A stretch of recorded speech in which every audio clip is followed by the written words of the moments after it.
Vamos falar sobre um assunto de grande importância para a nossa vida como igreja, que é comunhão.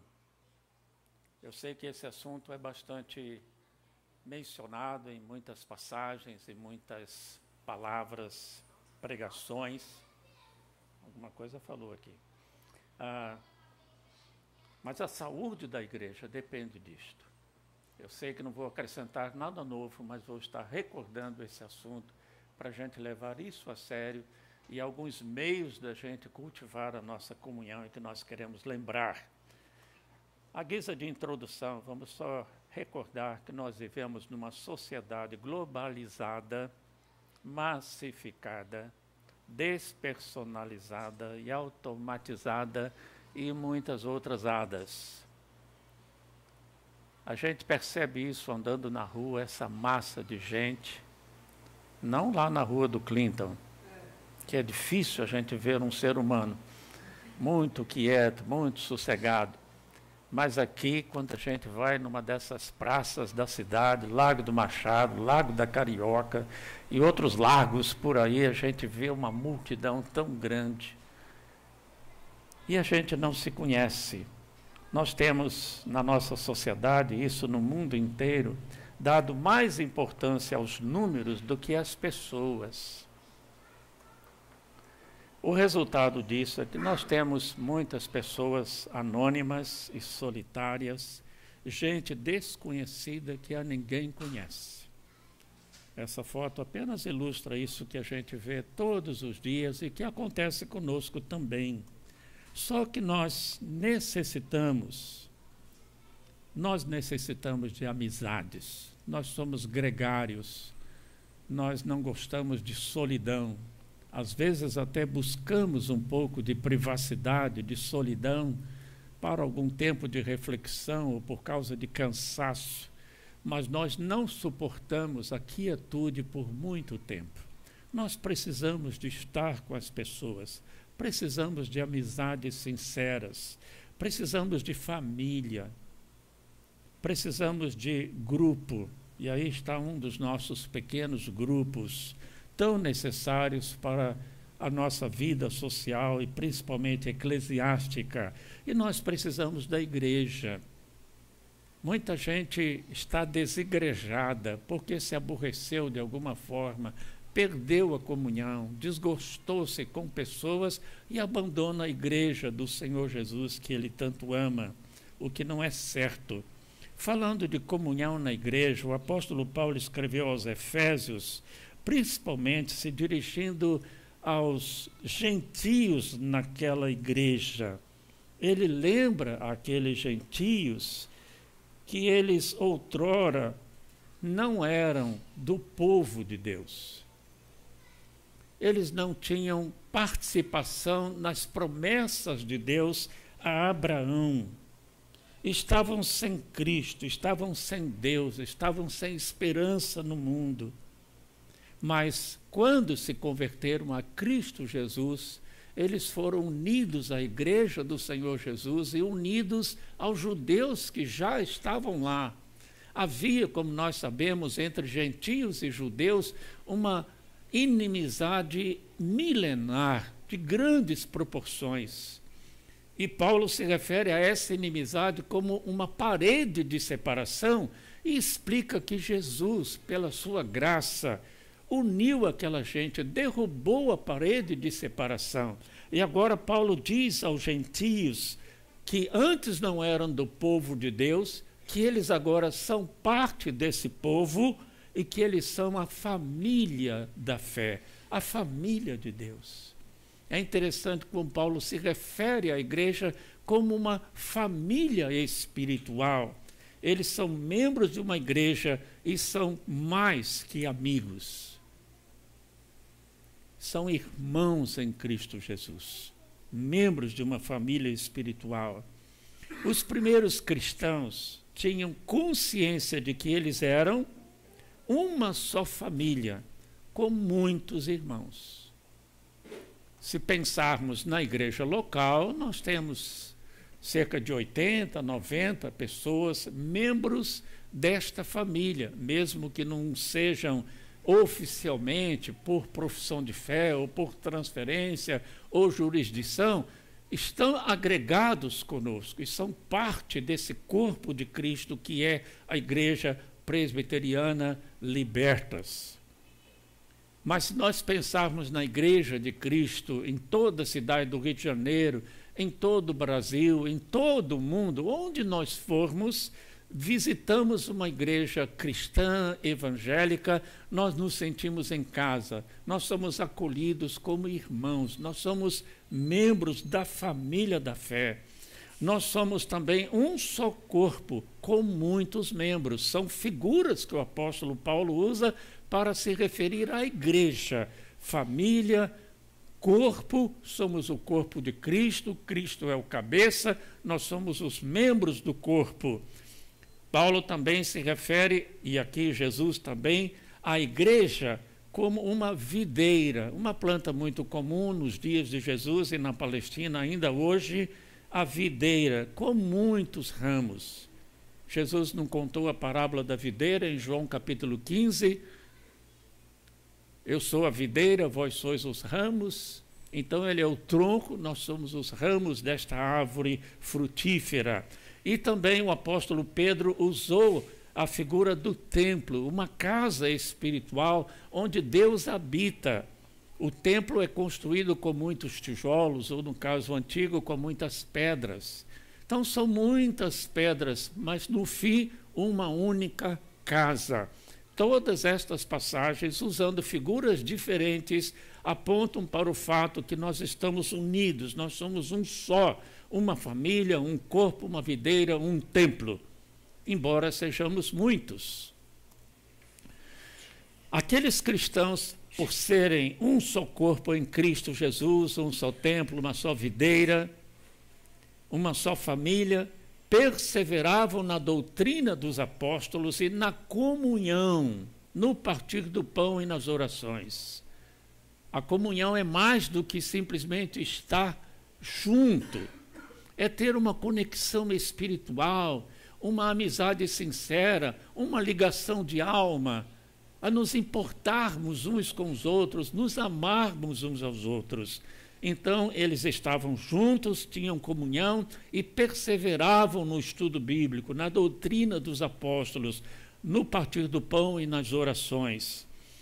Eles também estavam juntos e tinham tudo em comum. Mais do que compartilhar ideias, fé e encorajarem uns aos outros, eles também repartiam bens materiais conforme a necessidade. Nós estamos aí orando por aqueles americanos, principalmente da Flórida, que tiveram que evacuar a cidade, abandonar os seus bens materiais para salvar a vida. E uma brasileira que está lá há 2 anos, compartilhou aí nos nossos grupos do WhatsApp o quanto a cultura lá é diferente da nossa. Não sei quantos de vocês leram esse testemunho. O Google colocou à disposição a internet, os meios de comunicação, o WhatsApp, onde eles passam, onde eles chegam, eles têm o Wi-Fi gratuito. O governo chegou a avisar que se você não puder sair de casa por alguma razão, telefona para este número que aparece aí na tela e nós vamos buscá-lo. Enfim, muitas outras ajudas. Isso é solidariedade, é repartir os recursos para ajudar os necessitados. Nós fazemos muito pouco isso. E se nós somos uma só família, eu tenho os filhos, tenho as netas, e às vezes um tem uma certa dificuldade, nós repartimos um pouco daquilo que Deus nos tem dado. Por quê? São filhos, somos uma família.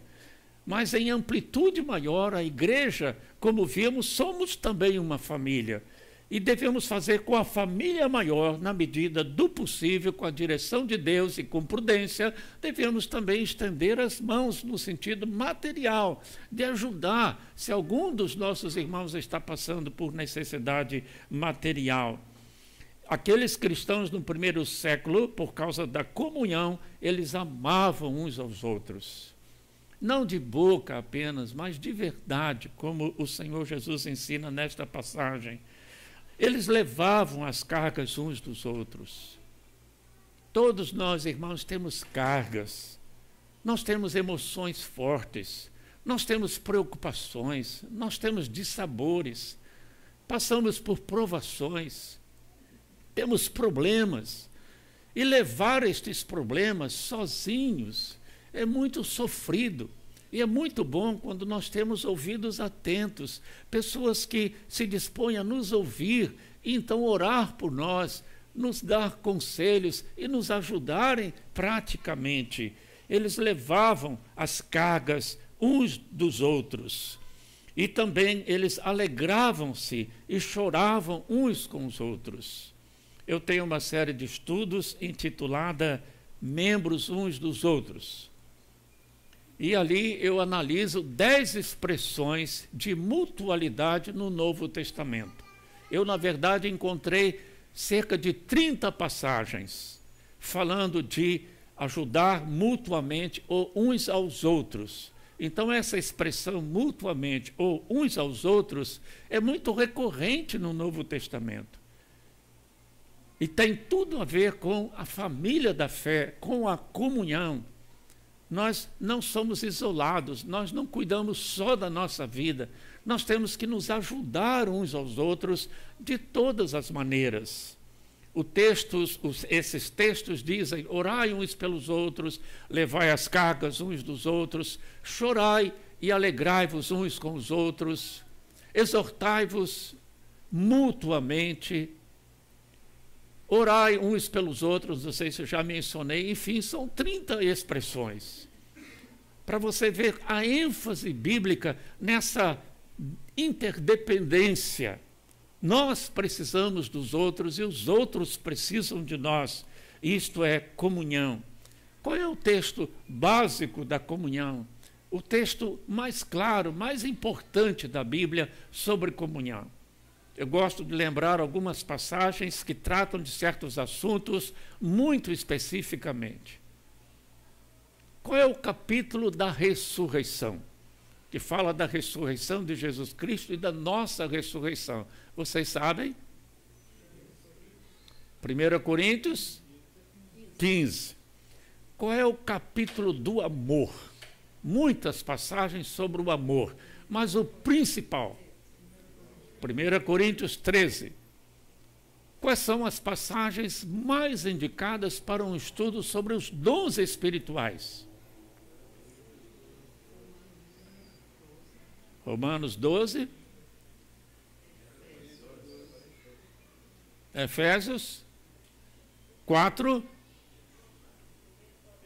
1 Coríntios 12. Parece que a igreja de Corinto, e parece não, era uma igreja problemática.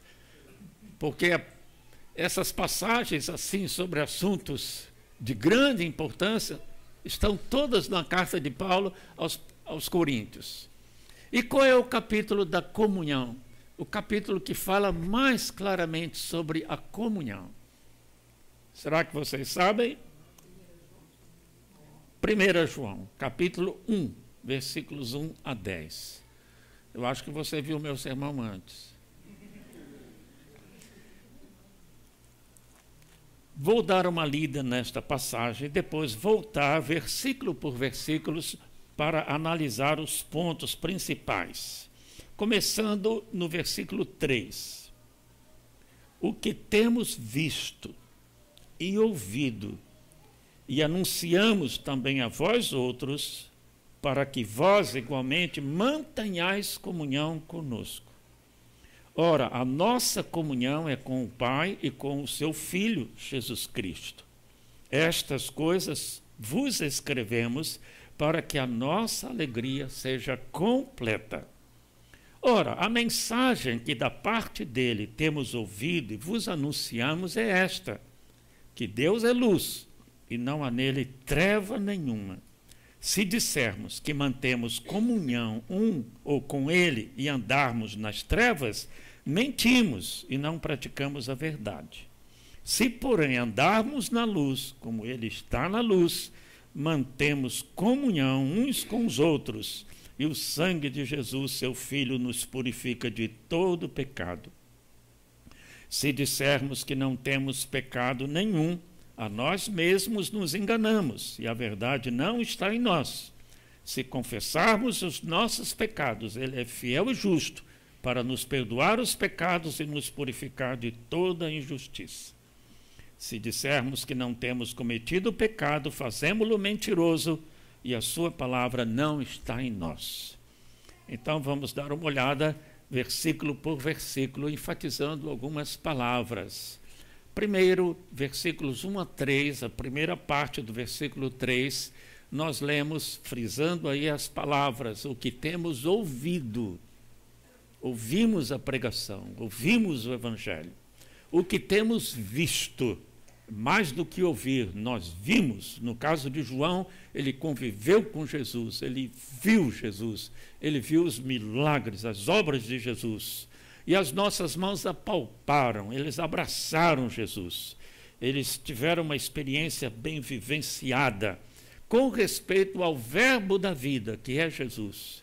Anunciamos, então ouvimos, nós vimos, nós apalpamos, isto é uma experiência real, nós vivenciamos o Evangelho, então agora nós anunciamos a vós outros. E para quê?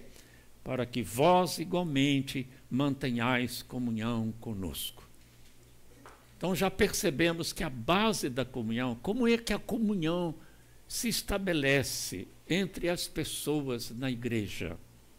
São pessoas que ouviram o Evangelho, pessoas que viram as obras de Deus na sua própria vida e na vida de outras pessoas, são testemunhas. Pessoas que de tal forma vivenciaram isso que podem dizer, nós apalpamos. É algo bem real. Então nós anunciamos. E quando nós anunciamos, nós pregamos o Evangelho, as pessoas se convertem, ela vem para perto de nós e a comunhão se estabelece. Nós anunciamos para que vós, que ouvis, mantenhais comunhão conosco. Então a comunhão está muito ligada à evangelização. Primeiro a própria conversão, a própria experiência que então nós compartilhamos e outras pessoas se achegam e a comunhão se estabelece entre todas estas pessoas que passam a ser da mesma família, irmãs em Cristo Jesus. Qual é a natureza da comunhão? Verso 3, a última parte. A nossa comunhão é com o Pai e com o Senhor Jesus Cristo. Então aqui nós temos um gráfico para ilustrar isso. Nossa comunhão é com o Pai. Quando nós ouvimos, quando nós vimos, quando nós experimentamos o Evangelho de Cristo Jesus, nós somos reconciliados com o Pai. Nós passamos a ter uma comunhão com Deus. Consequentemente, nós temos uma comunhão com Jesus Cristo, que nos reconcilia com Deus. E o resultado disto é comunhão com os outros que também, como nós, creem no Senhor Jesus e estão relacionados com o Pai. Se nós temos o mesmo Pai, somos filhos do mesmo Pai, nós somos irmãos, tem que haver comunhão entre nós. Não pode haver inimizade entre os irmãos, os filhos do mesmo Pai. E nenhum julgar que é mais importante do que o outro. Temos o mesmo Pai, a mesma importância para este Pai. E Jesus está aí entre nós e o Pai. Temos o mesmo Senhor. Há um só Cristo, uma só igreja, uma só fé, um só Espírito Santo, escreveu também o apóstolo Paulo.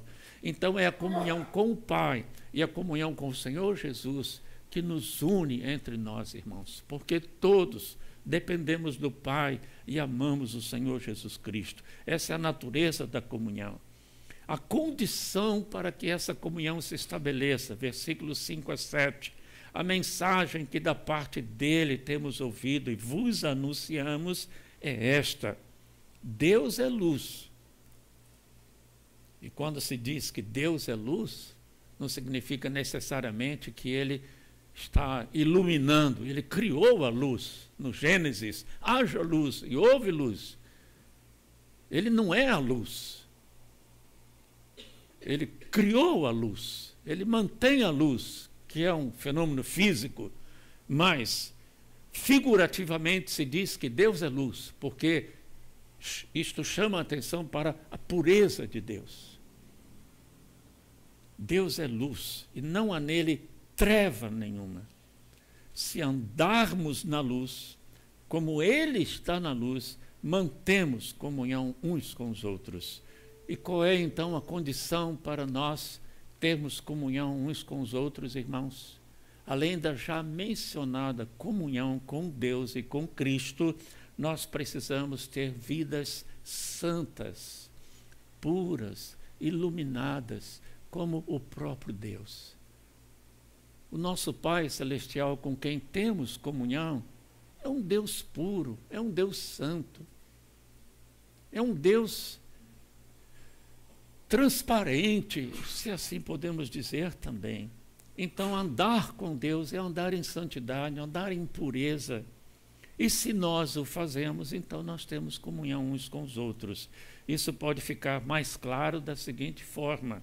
Os versículos 8 a 9 ou a 10 dizem assim: se dissermos que não temos pecado nenhum, a nós mesmos nos enganamos e a verdade não está em nós.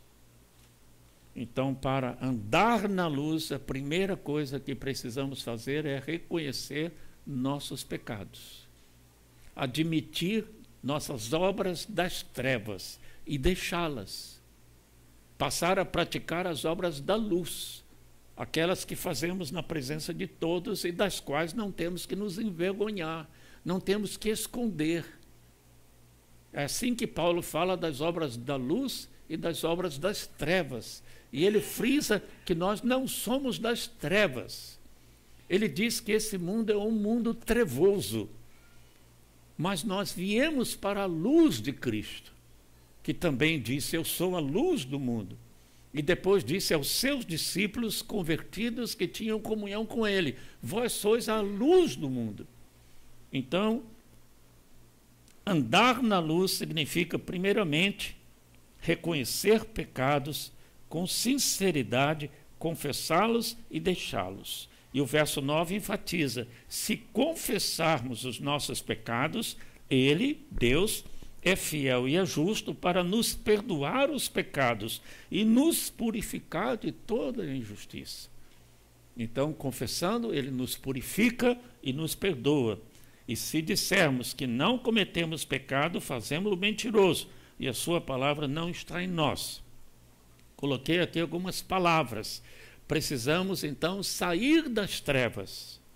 Trevas da hipocrisia, quando nós não reconhecemos os pecados, fazemos de conta que não somos pecadores, não admitimos erro, fingimos ser o que nós não somos, então deixamos as trevas da hipocrisia, do fingimento, das aparências, do pecado, da distração, e a lista poderia continuar. E passamos a andar como filhos da luz, ou seja, o oposto, com sinceridade, com honestidade, com verdade, com sinceridade ou santidade e com zelo. E a lista aqui também poderia continuar.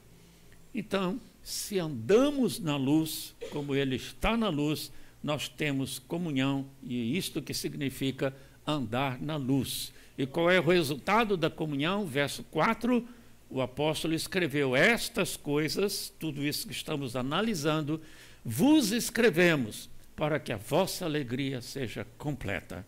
Nesse contexto de comunhão e como alcançar a comunhão e o que ela significa, o que ela é na sua natureza, tudo isso já falamos, então nós temos alegria. Que coisa boa, irmãos, que nós tenhamos comunhão, que nós sejamos transparentes, que nós nos amemos uns aos outros, que nós não sejamos fingidos, hipócritas, que nós não sejamos aqui na igreja tão gentis uns com os outros, nos abraçando, dando aquele sorriso, mas quando saímos falamos mal dos nossos irmãos, criticamos a nossa igreja. Não é sinceridade, não é verdade. não é transparência, não é andar na luz. Colocamos a Bíblia debaixo do braço, fazemos bonitas orações, cantamos as nossas músicas e saímos desse ambiente de comunhão e de espiritualidade. E durante a semana, como é que nós vivemos? De uma outra maneira tão diferente, tão carnal, tão pecaminosa. E será que nós temos alguns pecados assim, ocultos?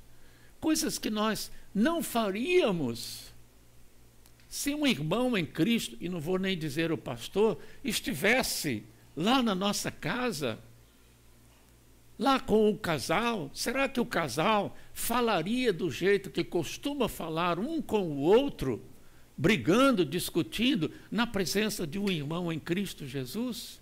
E nos esquecemos de que Deus está presente, e que Deus é luz, e que Deus está vendo tudo. Tem aquela historinha de um homem meio dado a bebidas alcoólicas, estava com cerveja, quem sabe outras bebidas mais fortes à mesa, bateram a porta e uma criança foi olhar, olhou ali no buraquinho do visor da porta e era o pastor. Aí a criança falou: "Oh, é o pastor, está chegando." Aí o homem depressa pegou a garrafa de bebida alcoólica e colocou debaixo da mesa. Adianta, irmãos. É uma historinha, uma ilustração simples, mas que reflete aquilo que muitas vezes nós fazemos. Coisas que nós sabemos que são das trevas.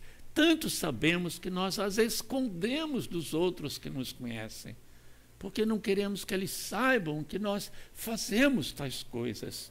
Às vezes são coisas pessoais, ninguém da família carnal sabe, são nossos pecados ocultos, e às vezes é uma coisa de família, que quando tem um visitante, um hóspede, a família é santa. Quando o hóspede vai embora, se ele ficasse ali ajudaria, não é? Porque a família teria mais zelo, mais cuidado.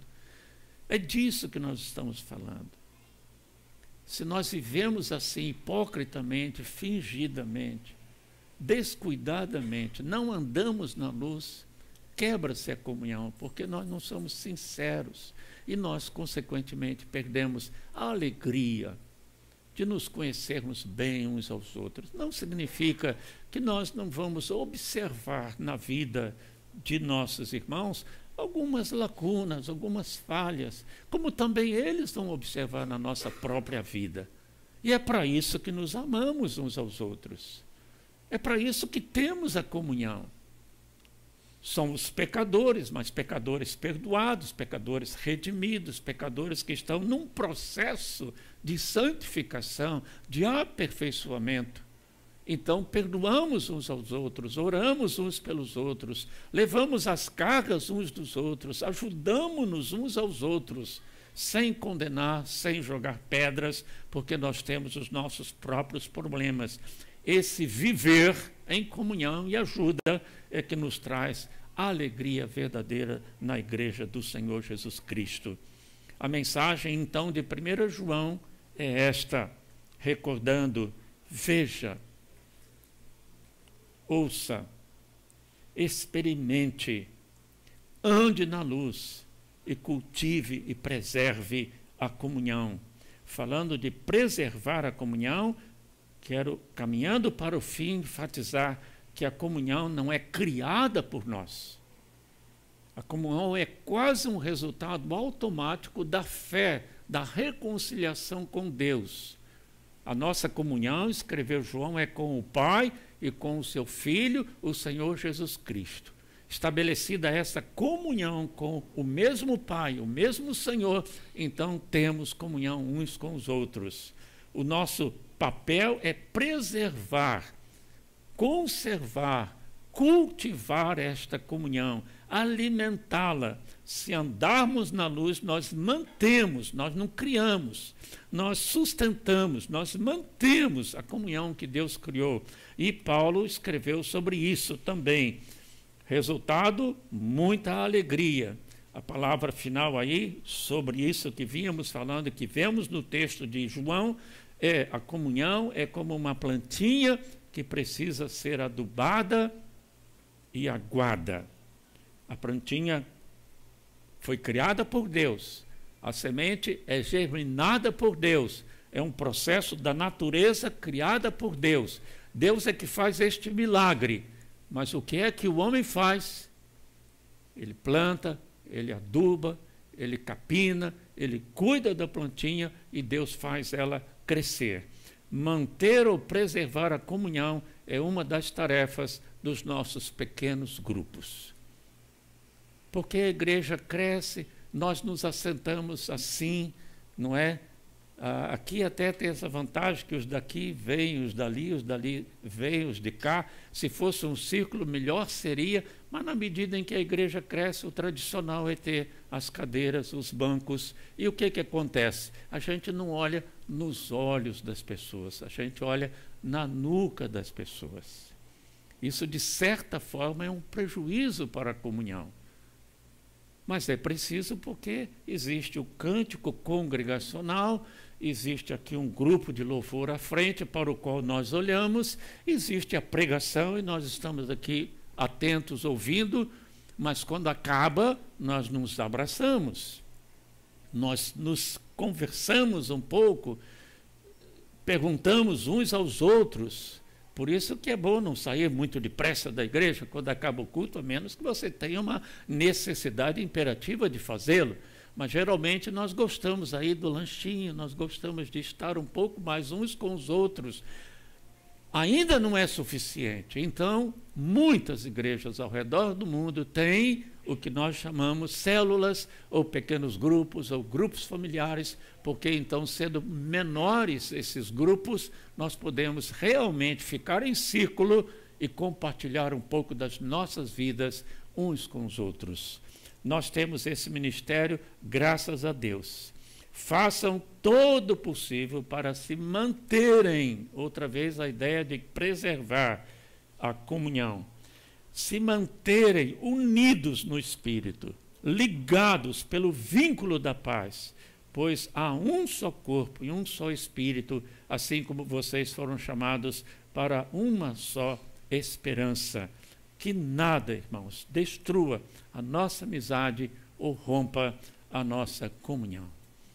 Cuidado, portanto, tenhamos nós todos este cuidado com as coisas que nós falamos, com o tom da nossa voz. Sejamos muito cuidadosos com essa coisa de falar mal. Se não é bem, então é mal. Ah, mas é verdade, realmente o irmão fez isso. Por ser verdade, não deixa de ser mal. Se você fica falando para outros o que o irmão fez, qual é a orientação de Mateus 18, palavras do Senhor Jesus? Se o teu irmão for surpreendido em alguma falta, vá a ele, fala com ele diretamente, ore por ele, dê conselho bíblico, ajuda o irmão, mas não fica falando por trás. Isso quebra a comunhão, isso destrói a comunhão. Não seja egoísta, não fica ali no canto da igreja, o que muitas vezes acontece, e depois você sai reclamando, fiquei ali, ninguém veio falar comigo, não volto mais nessa igreja. Você foi falar com alguém? Então não fica no canto egoisticamente, esperando que os outros venham lhe dar a atenção. Dê o seu sorriso, dê o seu abraço, pergunte às pessoas como elas estão. E se está conversando, não gaste o tempo todo para contar as suas histórias. E não para de falar e conta só as suas experiências. Peça oração, compartilhe uma experiência, mas deixe o outro falar, que haja um diálogo. Isso tudo vai preservar a comunhão e as amizades. Isso no grupo familiar funciona ainda muito melhor, ou pequenos grupos, porque ali há mais diálogo, mais conversa, mais perguntas e mais respostas. E o lanchinho de sempre, que às vezes até vira um jantar, mas é muito agradável que a gente possa sentar-se à mesa, tomar um lanche juntos, é parte da nossa comunhão. Hoje à tarde, Márcia ali no celular, viu que alguém compartilhou esse pensamento do Martin Luther King. e eu ainda tive tempo de acrescentá-lo aqui na nossa projeção e no nosso último slide.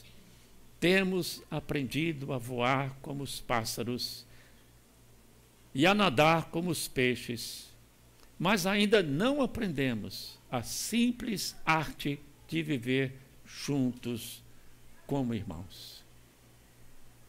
Martin Luther King, como todos sabem, lutou pela cessação do racismo nos Estados Unidos, que brancos e negros vivessem como irmãos, e nós sabemos que ele foi assassinado pela sua campanha. Então, foi ele quem disse que nós já aprendemos até ir à Lua, viagens espaciais, coisas incríveis, grandes conquistas científicas, mas como é difícil vivermos juntos como irmãos.